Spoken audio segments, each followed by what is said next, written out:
In Burma, the court overseeing the trial of pro-democracy leader Aung San Suu Kyi has rejected 3 of 4 witnesses that would have testified on her behalf.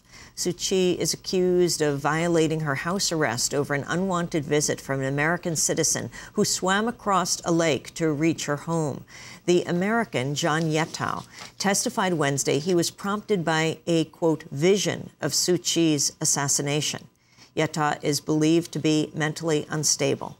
Wednesday marked both the 19th anniversary of Suu Kyi's victory in national elections that Burma's military junta has refused to acknowledge, and the 6th anniversary of the last time she was free from house arrest. In Chile, a former soldier has been indicted on charges of involvement in the 1973 killing of the Chilean protest singer Victor Jara.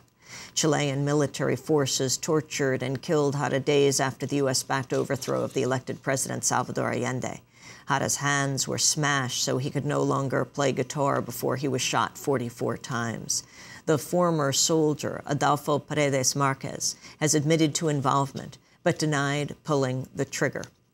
Chilean human rights attorney Nelson Caucodo said he hopes the commanding officers can be located and prosecuted. I hope we get to the bosses, the ones who give the orders, because I imagine that in this chain of command, an 18-year-old didn't have much of a chance to resist orders. Back in the United States, the ethnic studies professor and author Ronald Takaki has died at the age of 70.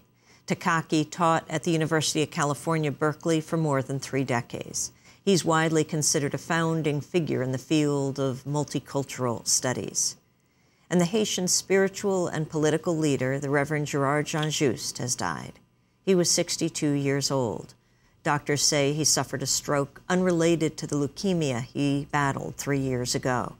Father Jean Juste was well known as an advocate for Haitian refugees and later an outspoken supporter of the ousted President Jean-Bertrand Aristide after his overthrow in the 2004 U.S.-backed coup. The U.S.-appointed provisional government jailed Jean Juste 2 times during its rule. The latest came in 2005, right before he was expected to register as a favored candidate in Haiti's national elections. In 2004, I interviewed Father Jean Juste right after his release from his first prison term. Look what they have done to Haiti. It's broken into pieces. Now we have to collect the pieces and allow the people to come together. And I don't see any way now unless President Aristide is restored to power and democracy has been corrected the same way we did it in 1994. Father Gerard Jean Juste speaking in 2004. He died on Wednesday at the age of 62. And those are some of the headlines. This is Democracy Now!, democracynow.org, The War and Peace Report. I'm Amy Goodman with Juan Gonzalez.